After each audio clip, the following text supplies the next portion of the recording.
Hi, how you doing? My name is Brandon Taylor. I'm the Assistive Technology Specialist for Stockton Unified School District in Port City, SELPA. Today we're going to do a quick training demonstration on some digital time management. We're going to be covering something called the Pomodoro technique. The Pomodoro technique also there is a Google extension for this. This is really great for students who have executive functioning issues, for students who have attention issues, or anybody who just generally needs to focus while they're on the computer a little bit more. So before we get into the extension, let's first understand what the Pomodoro cycle is. Now, the Pomodoro system is a way for students to spend periods of time focusing with structured breaks. Now, generally how this works is a Pomodoro technique, as you see here. As you guys see, in this spot right here, we have our students work for 25 minutes. So what will happen is the student will work here in the red for 25 minutes and then be rewarded a 5-minute break. During this time of work, however, nothing else should be done. The first thing that we need to do is establish our goals, the things that we need to work on. So we'll first establish our list and we will take one item at a time and tack that until it's done. For example, if I were writing a report, I would work on this report for 25 minutes. Then I would shut everything down and I would take a 5-minute break. I could get up, I could walk around, I could do anything that I wanted. That's when I can spend time checking my cell phone, emails, things like that. But once that 5 minutes goes off, I'm right back on track. Then I work for another 25 minutes uninterrupted on that task, and then I get a 5-minute break. Now let's just say I still haven't finished my report. I will work for another 25 minutes and a 15-minute break. I work for another 25 minutes and then I get a 15-minute break.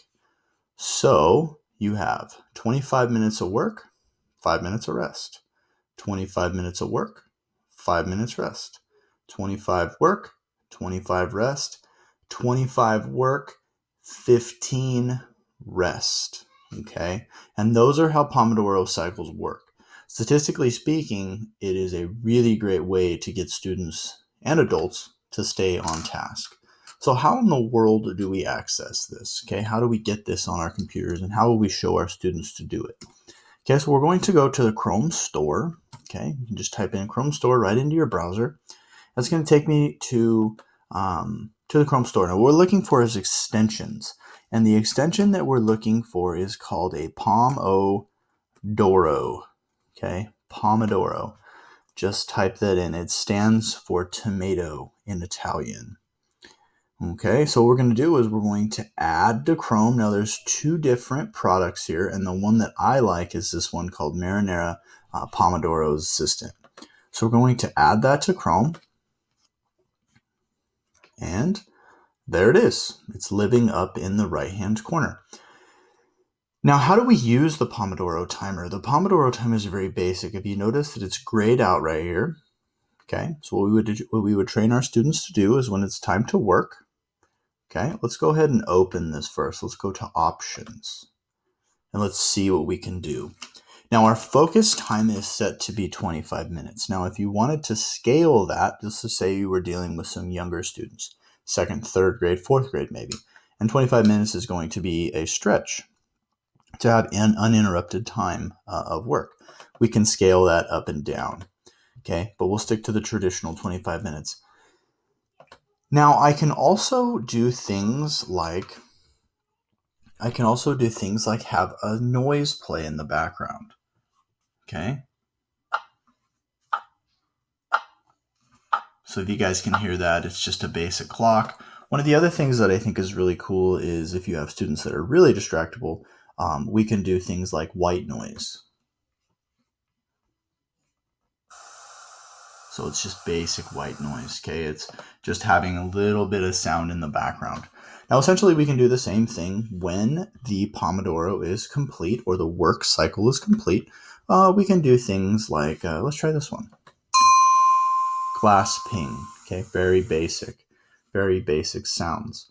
And we can also do the same thing with our breaks. We can increase or decrease our breaks, and we can do the same thing with our sound notifications.